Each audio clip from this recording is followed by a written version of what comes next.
வணக்கம் மக்களே. இன்று ஜனவரி 11, 2025 சனிக்கிழமை. இந்த காலை பொழுதில் உங்களை சந்திப்பதில் மிக்க மகிழ்ச்சி. இன்னைக்கு பத்திரிகையில் வந்த சில முதன்மை செய்திகள், அதன் அடிப்படையில் அதோட பின்புலம் வரலாற்று செய்திகளை உங்களோட பகிர்ந்து கொள்ளலாம்னு நினைக்கிறேன். ஃபஸ்ட்டு இன்றைக்கி பார்த்திங்கன்னா முதல் செய்தி, தமிழ்நாடு முழுவதுமே பேசப்பட்ட ஒரு இது இந்த அண்ணா பல்கலைக்கழகத்தில் மாணவிக்கு பாலியல் வன்கொடுமை. அது தொடர்பாக தமிழ்நாட்டில் சட்டம் ஒழுங்கு சீர்குலைஞ்சு போச்சு அப்படின்னு சொல்லி எதிர்கட்சிகள், கூட்டணி கட்சிகள்லாம் சொல்கிறதுக்கு ஒரு முக்கியமான காரணம், தொடர்ந்து பெண்களுக்கு எதிரான வன்கொடுமைகள் நிறையா நடந்துக்கிட்டே இருக்குது அப்படிங்கிறதான். இப்போ பார்த்திங்கன்னா அண்ணா பல்கலைக்கழகம், அதுக்கப்புறம் அண்ணா நகரில் சென்னை அண்ணா நகரில் ஒரு சிறுமிக்கு பாலியல் வன்கொடுமை செய்யப்பட்டது. இந்த மாதிரி தொடர்ந்து சம்பவங்கள் தமிழ்நாடு நடந்துக்கிட்டே இருக்குது. இதுக்கு முக்கியமான காரணம் தண்டனைகள் கடுமையாக இல்லை அப்படிங்கிறத கடந்த 2023 மத்திய அரசு பிஎன்எஸ் பாரத் நயா சங்கீதா அப்படின்னு சொல்லி அந்த சிஆர்பிசி ஐபிசியை மாற்றி புதுசாக கொண்டு வந்தாங்க. அதில் 2 சட்ட திருத்தத்தை தமிழ்நாடு அரசு கொண்டு வந்திருக்காங்க. அதன்படி என்ன அப்படின்னு முக்கியமானது பார்த்திங்கன்னா, பாலியல் வன்கொடுமைக்கு 12 வயசுக்கு உட்பட்ட பெண் குழந்தைகளுக்கு பாலியல் வன்கொடுமையில் ஈடுபட்ட மரண தண்டனை அல்லது வாழ்நாள் முழுவதும் சிறை, அதே மாதிரி கூட்டு பாலியல் வன்கொடுமையில் ஈடுபட்டால் அவங்களுக்கு மரண தண்டனை அல்லது லைஃபு, அதாவது வாழ்நாள் முழுவதும் சிறை. இந்த மாதிரி நிறையா பாலியல் வன்கொடுமைக்கு வாழ்நாள் முழுவதும் சிறை அல்லது மரண தண்டனை, அதாவது தூக்கு அப்படிங்கிற மாதிரி கேபிட்டல் பனிஷ்மெண்ட் அப்படிங்கிற மாதிரி சட்டத்தை கொண்டு வந்திருக்காங்க. அதே மாதிரி பெண்களை பின்தொடர்ந்தால் அவங்களுக்கு 5 ஆண்டு சிறை, அதாவது தவறான வழியில் பின்தொடர்தல், அதுக்கு ஆங்கிலத்தில் ஸ்டாக்கிங் அப்படிம்பாங்க. அதே சமயத்தில் ஆசிட், அதாவது அமில வீச்சு, அது இது பண்ணால் 20 ஆண்டு சிறை அல்லது லைஃபு, அந்த மாதிரி பல இதில் கொண்டு வந்திருக்காங்க. அதாவது எக்ஸ்ட்ரீம் கேஸை தொடர்ந்து ரிப்பீட் ஆகி ஒரே தப்பை தீர்த்து மீண்டும் செஞ்சால் அவங்களுக்குலாம் தூக்கு தண்டனை, மரண தண்டனை அப்படிங்கிறது. குறிப்பாக பாலியல் வன்கொடுமைக்கு மரண தண்டனை இது வரைக்கும் இல்லாத இல்லை இந்த நம்ம தமிழ்நாடு அரசாங்கம் அந்த பிஎன்எஸில் சேர்த்து கொண்டு வந்திருக்காங்க. ஏற்கனவே பல சட்டங்கள் இருக்குது, போஸ்கோ சட்டம்லாம் நல்ல தரமாக தான் இருக்குது. ஆனால் இந்த அதிகாரத்தின் மீதும் ஆட்சியாளர்கள் மீதும் காவல்துறையின் மீதும் நீதிமன்றத்தின் மீதும் பொதுமக்கள் வைக்கக்கூடிய குற்றச்சாட்டு நிறையா இந்த மாதிரி பாலியல் வன்கொடுமை நடந்தால் கூட தண்டனை விகிதங்கள் ரொம்ப கம்மியாக இருக்குது. அதே மாதிரி ரொம்ப லேட்டாக இருக்குது. இப்போலாம் பார்த்திங்கன்னா தீர்ப்பு 20 வருஷம் 10 வருஷம் கழிச்சு வருது. இது உடனடியாக முடிக்கணும். இது தனி நீதிமன்றங்கள் அமைக்கணும். மகிழா நீதிமன்றங்கள், மகளிர் நீதிமன்றம்லாம் இருந்தால் கூட இதற்கான தண்டனைகள் உடனே கிடைக்கிறது கிடையாது. அதே மாதிரி ஒரு கீழ்மை நீதிமன்றம் குற்றவாளி தூக்கு தண்டனை கொடுத்தா ஹைகோர்ட்டு அல்லது அப்பீல் கோர்ட் என்ன செய்யுது அப்படின்னா அவங்க விடுவிக்கிறது. இதெல்லாம் மக்களுக்கு ஒரு பெரிய அவநம்பிக்கை ஏற்படுத்துது. விரைவான தீர்ப்பு வேணும் அப்படிங்கிறதா மக்களுக்கு வைக்கக்கூடிய ஒரு மிக முக்கியமான கோரிக்கை. அதே மாதிரி இந்த மாதிரி கேஸில் எஃப்ஐஆர் போடுறதில் காவல்துறை காலம் தாழ்த்துதல். இப்போ இந்த அண்ணா பல்கலைக்கழகத்தின் சம்பவத்துக்கே பார்த்திங்கன்னா ஞானசேகரன் மீது உடனடியெல்லாம் எஃப்ஐஆர் போடலை. பார்த்திங்கன்னா ஃபஸ்ட்டு என்கொயரி பண்ணிவிட்டு அவனை விடுதலை பண்ணிட்டு அதுக்கப்புறம் தான் பண்ணாங்க. ஸோ அந்த மாதிரிலாம் இந்த பாலியல் வன்கொடுமை நடந்த நிகழ்வு அப்படிச்சுன்னா எந்த ஒரு அரசியல் கட்சியும் தன்னுடைய அந்த குற்றவாளிகளுக்கு என்ன செய்யக்கூடாது, ஆதரவு தெரிவித்து இன்ஃப்ளூயன்ஸை பயன்படுத்தி அதிகாரத்தை துஷ்பிரயோகம் பண்ணக்கூடாது அப்படிங்கிறத பொதுமக்களுடைய கோரிக்கை. ஸோ இதுதான் முதல் செய்தியாக எல்லா இதிலையுமே வந்திருக்கு. அடுத்து நாம் தமிழர் கட்சியின் ஒருங்கிணைப்பாளர் சீமான் அவருடைய இது நேற்று எல்லா மீடியாக்களுமே சோசியல் மீடியாவிலேருந்து, ஃப்ரண்ட்லைன் மீடியாவிலேருந்து, அதே மாதிரி முன்னணி சேனல்ஸ், தமிழ் சேனல்ஸ் எல்லாத்துலேயுமே மெயின் மீடியாலெல்லாம் ஈரோடு ராமசாமி என்று அழைக்கக்கூடிய பெரியார் அவர்களை அண்ணன் கொச்சையாக பேசிட்டாரு, அவதூறு பண்ணிட்டாரு அப்படின்னு சொல்லி பாண்டிச்சேரியிலையும் சரி, அதுக்கு முந்தின நாள் சென்னையிலுமே ஒரு பேட்டியில் அமைச்சார்னு சொல்லி அவருக்கு எதிராக தந்தை பெரியார் கழகம், அதே மாதிரி திராவிட கழகம் போன்ற அமைப்புகள்லாம் உருவபொம்மை இருக்கிறது, நிறையா அவரை கண்டனம் தெரிவித்து போராட்டம் நடத்தினாங்க. இது தொடர்பாக தமிழ்நாடு முழுவதும் உள்ள அனைத்து காவல் நிலையத்திலும் கிட்டத்தட்ட 63க்கும் மேற்பட்ட வழக்குகள் சீமான் அவர்கள் மீது இந்த மாதிரி இது பண்ணணும் பதின்னு சொல்லியிருக்கு.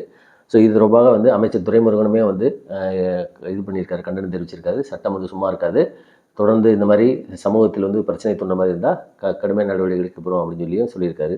ஸோ இதுதான் இரண்டாவது செய்தியாக எல்லா பத்திரிகைகளுமே வந்திருக்கு.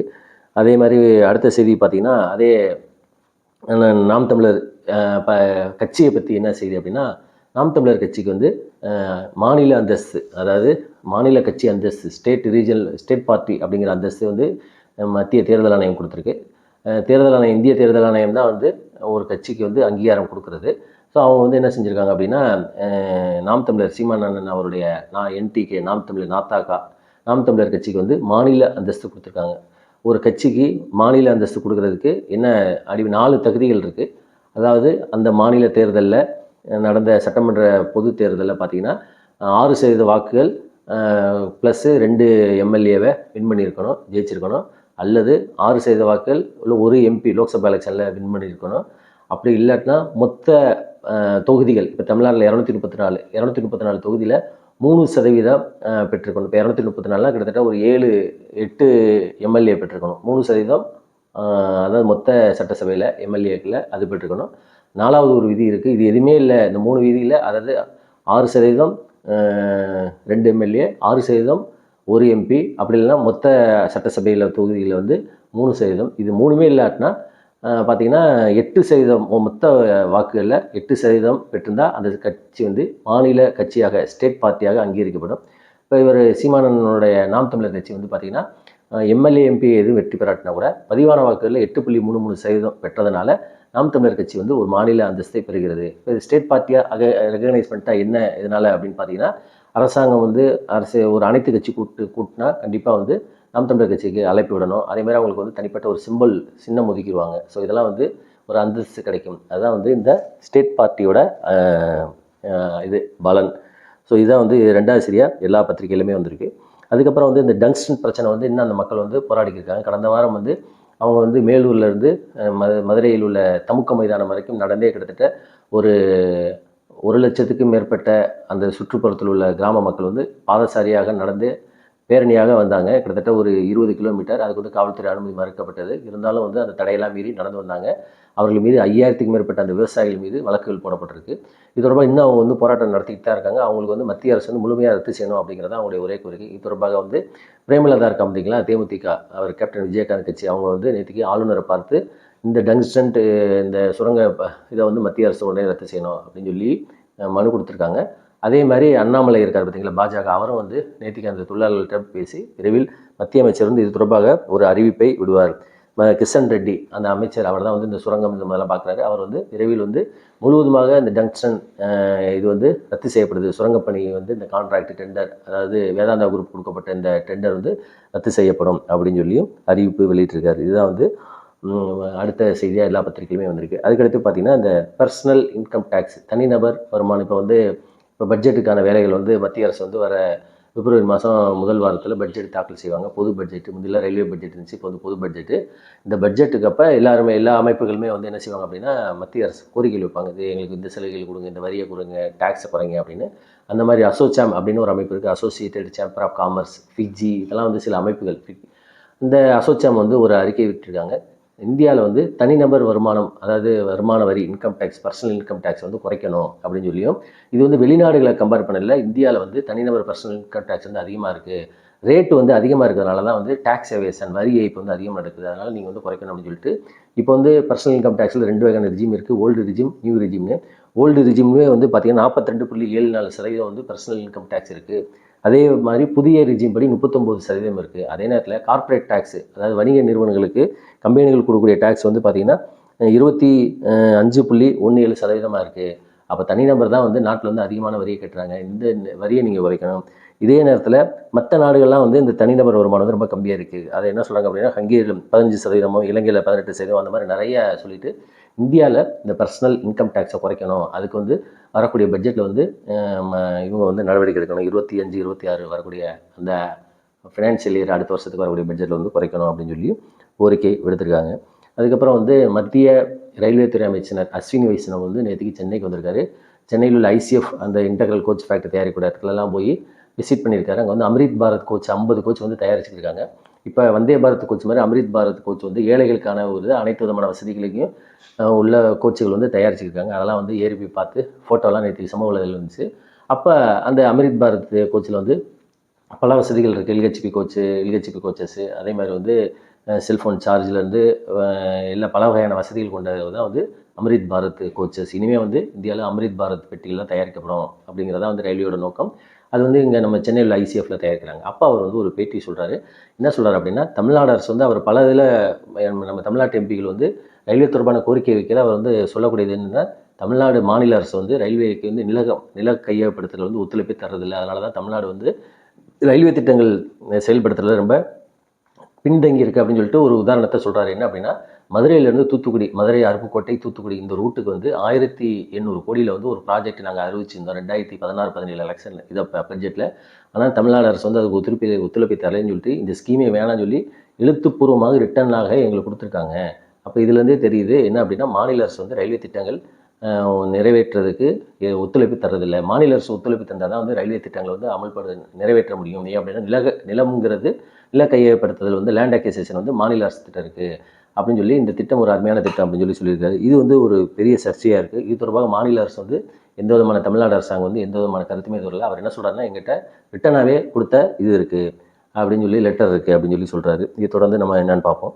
அதுக்கப்புறம் வந்து எல்என்டியோட தலைவர் சுப்பிரமணியன், எஸ்என் சுப்பிரமணியன், அவர் வந்து ஒரு பேட்டி கொண்டு கொடுத்துருக்காரு. ஆன்லைன் வீடியோ கான்ஃபரன்ஸ் ஆனது பேட்டியில் வந்து என்ன சொல்கிறார் அப்படின்னா, தன்னுடைய தொழிலாளர்கள்கிட்ட வீடியோ கான்ஃபரன்ஸில் பேசல, நீங்களாம் 70 மணி நேரம் வாரத்துக்கு வந்து உழைக்கணும் அப்படின்னு சொல்லி சொல்கிறாரு. அவர் வந்து நல்ல விஷயத்தை தான் சொல்கிறாரு. அப்போ ஏன்னா இதை வந்து பத்திரிகைகள், மீடியாக்கள், உடனே சமூக ஆர்வலர்கள், பெண் அமைப்பாளர்கள் இவங்களாம் உடனே கையில் தூக்கிட்டாங்க. அவர் என்ன சொல்கிறார் அப்படின்னா, 70 மணி நேரம் உழைத்தால் தான் இந்தியா வந்து ஒரு மிகப்பெரிய வல்லரசு, அதாவது பொருளாதாரத்தில் மேம்பட்ட நாடாகும் அப்படின்னு சொல்லிட்டு சில உதாரணம் சொல்லி, இப்போ ஜப்பான் எடுங்க, சைனா எடுங்க, அவங்களாம் வந்து அவ்வளோ 70 மணி நேரம் உழைக்கிறாங்க, அதனால தான் அவங்களால முன்னேற முடியுது, கஷ்டப்படணும் அப்படின்னு சொல்லிட்டு அப்போ வந்து அவர் கூடுதலாக ஒரு வார்த்தை சொல்கிறார், எவ்வளோ நேரம் தான் வீட்டில் இருப்பீங்க, எவ்வளோ நேரம் தான் உங்கள் ஒய்ஃபோட முகத்தை பார்ப்பீங்க, ஒய்ஃப் உங்களுடைய முகத்தை பார்ப்பாங்க அப்படின்னு சொல்லி சொன்னார். இது வந்து ஒரு பெரிய சர்ச்சையாகி சமூக வலைதளங்கள்லாம் இது வந்து பேசப்பட்டு இருக்குது. இதே கருத்தை தான் முன்னாடி கொஞ்ச நாளைக்கு முன்னாடி இவர் இதே மாதிரி ஒரு தொழிலதிபர் வந்து சொல்லியிருந்தாருன்னு வச்சுக்கோங்களேன். அந்த மாதிரி நாராயணமூர்த்தி சொல்லியிருந்தார் இதே பிரச்சனை இதே தான். அப்போ வந்து உழைக்கணும், நாடு முன்னேறணும் அப்படின்னா கண்டிப்பாக வந்து நம்ம வந்து என்ன செய்யணும் அப்படின்னா, இந்த பொழுதுபோக்கு உள்ள நேரத்தை வந்து முக்கியத்துவம் கொடுக்கக்கூடாது அப்படிங்கிறதான் அவருடைய கருத்து. நான் வந்து தனிப்பட்ட முறையில் இதை வரவேற்கிறேன். அந்த மாதிரிலாம் உழைத்தால் தான் வந்து வாழ்க்கையில் வந்து நாமளும் முன்னேற முடியும், இந்த நாட்டை முன்னேற்ற முடியும். இது வந்து ஒரு சுப்பிரமணியன் எல்என்டியோட தலைவர் அவர் பேசுனது வந்து ஒரு பெரிய சர்ச்சையாக இருக்குது அப்படின்னு சொல்லி சொல்லலாம். அதுக்கப்புறம் வந்து ஒவ்வொரு 5 ஆண்டுகளுக்குமே வந்து ஒவ்வொரு மாதத்துக்குமே வந்து மத்திய அரசு வந்து மாநில அரசுக்கு வந்து டேக்ஸ் நிதி பகிர்வு செய்யும். இது வந்து ஃபினான்ஸ் கமிஷன் நிதிக்குழு வந்து ஆர்டிகிள் 280 படி ஃபினான்ஸ் கமிஷன் ஒன்று இருக்குது. அதுதான் வந்து ஒவ்வொரு மாநிலத்துக்கும் எவ்வளவு நிதி பகிர்வு கொடுக்கணும் அப்படிங்கிறத முடிவு பண்ணும். அதாவது மக்கள் தொகை அடிப்படையில் அந்த மாநிலம் வந்து எந்த அளவுக்கு கல்வி பொருளாதாரத்தை பின்தங்கி இருக்குது அப்படிங்கிறத வச்சு இந்தந்த மாதம் இவ்வளோ கொடுக்கலாம் அப்படின்னு சொல்லி சொல்லும். அந்தபடி மத்திய அரசு வந்து தன்னுடைய மாநில அரசு வந்து வசூல் பண்ண கார்ப்பரேட் டேக்ஸ், இன்கம் டேக்ஸு, சுங்க வரி, ஜிஎஸ்டி போன்ற பல்வேறு வரிகளிலிருந்து இந்த மாதத்துக்கு 1,73,000 கோடியை வந்து மத்திய அரசு இந்தியாவில் உள்ள 28 மாநிலங்களுக்கும் பகிர்ந்திருக்கு. அதில் அதிகமாக இந்த வரி பகிர்வை டேக்ஸ் ஷேரிங் வந்து பெற்ற மாநிலம் வந்து பீகார், மத்திய பிரதேஷ், வெஸ்ட் பெங்கால் போன்ற மாநிலங்கள் இருக்குது. இதில் தமிழ்நாடு வந்து 7,057 கோடி வந்து மத்திய அரசுலேருந்து பெறுது. இந்த வரி வந்து எதுக்கு அப்படின்னா இன்ஃப்ராஸ்ட்ரக்சர்ஸு, கட்டமைப்பு, பொருளாதார மேம்பாடு, கேபிட்டல் நிதி மூலதனம் பகிர்வு பலதெல்லாம் சொன்னால் தமிழ்நாடு அரசு வந்து 7,057 இது ஜனவரிக்கான இது அப்படின்னு சொல்லி சொல்கிறாங்க, நிதி பகிர்வு அப்படின்னு சொல்லி சொல்கிறாங்க. அப்புறம் பன்னாட்டு செய்திகளை பொறுத்த மட்டும் டொனால்ட் ட்ரம்ப் அவர் வந்து பார்த்திங்கன்னா ஏற்கனவே அவர் வந்து 2014 ஒரு பாலியல் தொடர்பான வழக்கில் ஒரு நடிகைக்கு வந்து பணம் கொடுத்தாரு அப்படின்னு சொல்லி ஒரு வழக்கு ரொம்ப நாளாக ஓடிக்கிருந்துச்சு. இந்த தேர்தல் நவம்பருக்கு முன்னாடியே கூட அவர் மேலே வந்து என்ன செஞ்சாங்கன்னா, குற்றம் ஆதாரம் இருக்குது, கிட்டத்தட்ட ஒரு 60-70 பேர் சாட்சிகள் சொல்லி அவர் வந்து அந்த நடிகைக்கு வந்து பணம் கொடுத்தாரு அப்படின்னு சொல்லியும் கன்விக்டட் குற்றவாளி என்று சொல்லப்பட்டு அவர் மீது வந்து தண்டனை மட்டும் தான் அறிவிக்கிறதுக்கு பெண்டிங்காக இருந்துச்சு, நிலுவையில் இருந்துச்சு. ஆல்ரெடி ஒரு நீதிமன்றத்தில் அவர் வந்து குற்றவாளி என்று நிரூபணம் ஆகிடுச்சு. இப்போ நேற்றுக்கு வந்து என்ன செஞ்சுருக்காங்க அப்படின்னா, அவர் அந்த வழக்கிலேருந்து தண்டனையிலேருந்து விடுவிச்சிருக்காங்க. அப்படின்னா ஒரு நாட்டின் ஜனாதிபதியாக ஆக போகிறவருக்கு வந்து தண்டனை கொடுக்கக்கூடாது, அவர் கொடுக்குள்ள பாதுகாப்பு வசதி கண்டி நாட்டோட அந்த இது சொல்லுவாங்க மாண்பு அதெல்லாம் பின்பற்றி அவருக்கு கொடுக்கப்பட்ட அந்த தண்டனை வந்து ரத்து செய்யப்பட்டு முழுவதும் அந்த வழக்கிலிருந்து விடுவிக்கப்பட்டிருக்காரு. அதேமாதிரி லாஸ் ஏஞ்சலில் வந்து காட்டுத்தீ பிடிச்சிக்கிறதுக்கு அதுவும் 10 பேர் இறந்து போயிட்டாங்க. இதுதான் வந்து இன்றைய பத்திரிகையில் வந்த சில முக்கியமான செய்திகளை நான் உங்களோட பகிர்ந்து கொண்டேன். இந்த வீடியோ தொடர்பான உங்களுடைய கருத்துக்களை வந்து கண்டிப்பாக கமெண்ட் பண்ணுங்கள். உங்களுக்கு பிடிச்சிச்சின்னா லைக் பண்ணுங்கள், ஷேர் பண்ணுங்கள். உங்களுடைய நண்பர்களுக்கெல்லாம் வந்து இந்த வீடியோவை பகிர்ந்து நாட்டு நடப்பை அவர்களுக்கு தெரிவிங்கள். மீண்டும் நாம் அடுத்த வீடியோவில் சந்திப்போம். நன்றி, வணக்கம்.